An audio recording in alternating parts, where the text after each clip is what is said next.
Story 1 provided by Michael Thompson. I never thought Valentine's Day could be anything but routine. For Sarah and me, after 4 years together, it was just another day. I'm not one for over-the-top gestures, and neither was she, so we agreed to a low-key evening at home. Dinner, a movie, maybe a glass of wine. The day was like any other. I went to work, Sarah went to hers. We texted during lunch, mostly the usual stuff. What we were planning for dinner, how work was going. But around 4 p.m. and she sent me a text that was a little out of character. I have a surprise for you later. Sarah wasn't really the surprise type, so it threw me off for a second. I texted her back asking what it was, but she just replied with a winking emoji. I figured she'd made a special dinner or maybe bought something small for the occasion. Whatever it was, I wasn't expecting anything big. When I got home around 6:30, the apartment was dark. Her car wasn't in the driveway either, which was odd since she usually got home before me. I called her, but it went to voicemail. After waiting about 20 minutes, I noticed a note on the counter in her handwriting. Meet me at our spot. Our spot was a small bench in the park near our apartment. It's where we met for the first time after talking on a dating app for a few weeks. I smiled, thinking maybe she had planned something a little romantic after all. I threw on my jacket and started walking. The park wasn't far, maybe a 10-minute walk. As I approached the bench, I noticed something off. It was a chilly evening, but the park was completely empty. Not even the usual joggers or dog walkers. The bench was empty too, except for a single red envelope sitting on the seat. My name was on it. I picked it up, feeling a little weird.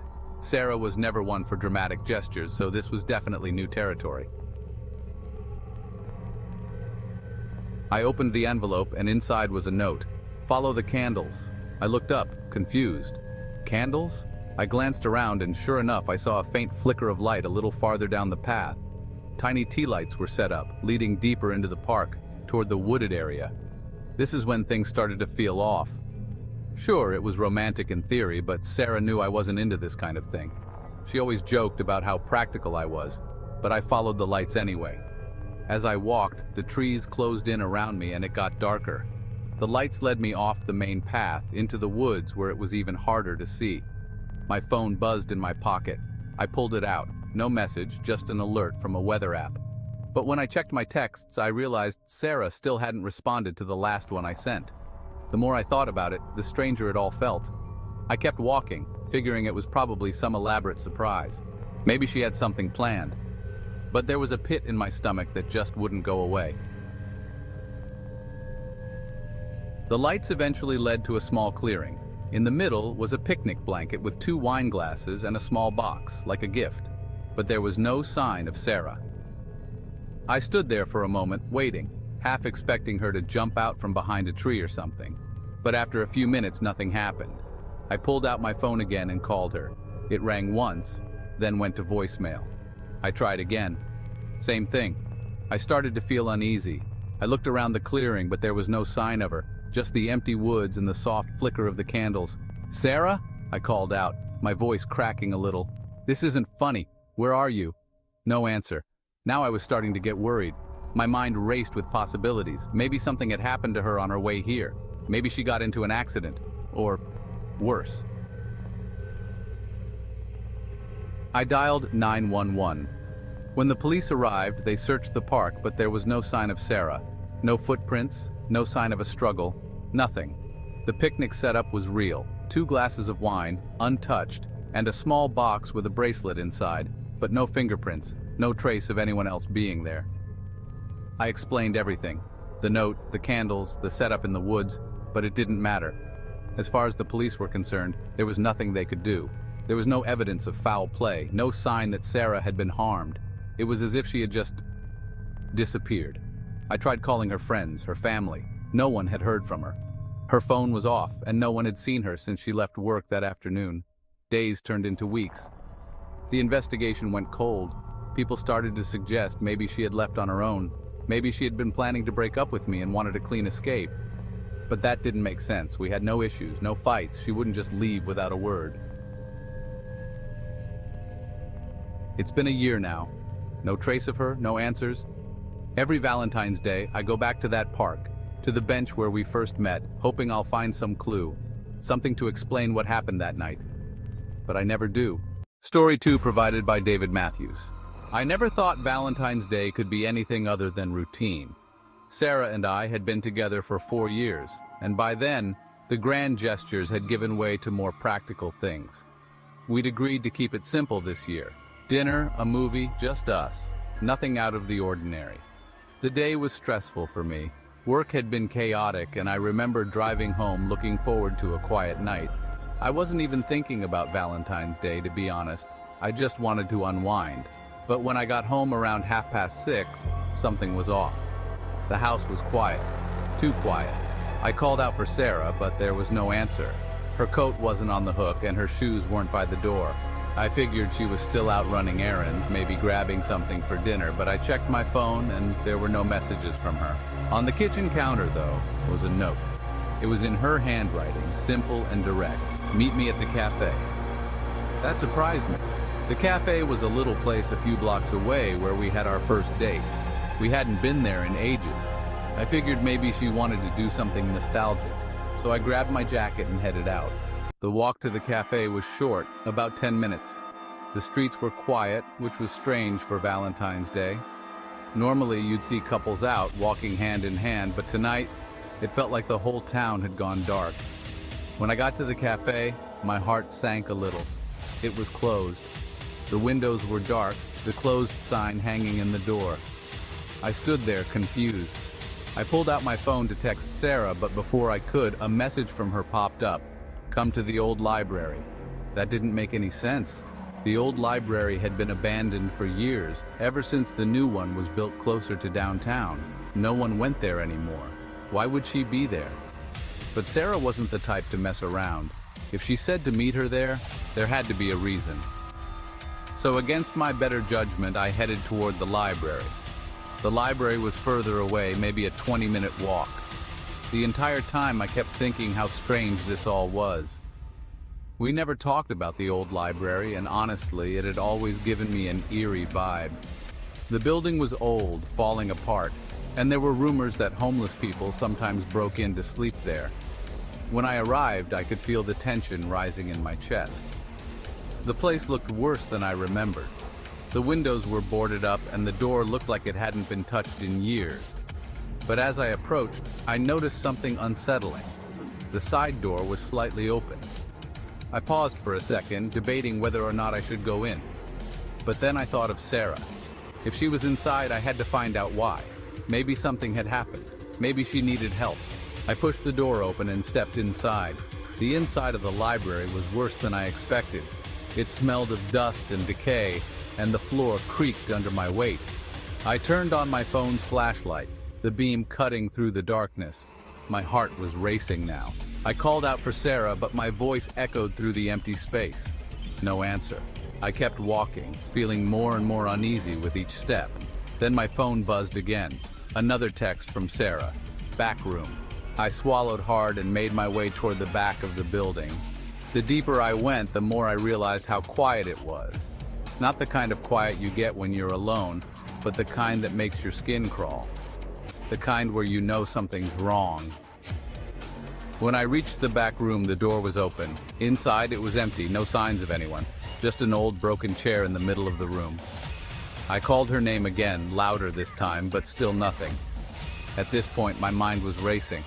I tried calling her, but it went straight to voicemail. I texted her again. Where are you? No response. I started to panic. What if something had happened to her? What if she wasn't here at all? What if... I dialed 911. The operator answered, and I told them everything. How Sarah had left me a note, how she led me to the cafe and then the library, how she wasn't answering her phone. I could hear the doubt in the operator's voice, but they said they'd send someone to check it out. I waited outside the library for what felt like an eternity. When the police finally arrived, they searched the building from top to bottom, but there was no sign of Sarah, no footprints, no evidence that she had ever been there. The police questioned me, of course. They took down the details, asked if we had been fighting, if she had ever disappeared like this before. But I had no answers. Sarah wasn't the type to run off without telling anyone. We weren't having any problems. At least none that I knew of. Days passed, then weeks. There were no new leads, no messages from Sarah. The investigation stalled. Her friends and family were just as baffled as I was. No one knew what happened to her. No one could explain why she'd vanished like that, leaving only a few cryptic texts behind. It's been a year now. A year of sleepless nights, wondering where she is, if she's okay. I've gone over that night 1,000 times in my head, trying to make sense of it, but nothing adds up. The police closed the case after a few months, listing her as a missing person, but I know there's more to it. I just don't know what. Every Valentine's Day, I still expect her to walk through the door like none of this ever happened. But deep down, I know she won't, and I'll probably never know why she left, or if she's even still out there. Story 3, provided by Emily Parker. Valentine's Day was never a big deal for Alex and me. We'd been together for 2 years, and by then, we'd settled into the comfortable routine that couples do. Nothing fancy, just dinner and maybe a movie at home. Last year was supposed to be the same, but it wasn't. It was a regular Thursday. I work as a paralegal at a small firm, and that day had been crazy busy. Alex and I had texted a few times during the day, nothing unusual, just checking in about dinner plans, him telling me he was picking up groceries on the way home. He said he had a little surprise for me, and I thought it was sweet. We weren't big on gestures, but it was nice. I left work around 6:30 and stopped by the local wine store to pick up a bottle. The streets were crowded, people bustling about with flowers, chocolates, the usual Valentine stuff. I wasn't in a rush. I knew Alex was home, and I was looking forward to a quiet evening. But when I got to his place, something felt off.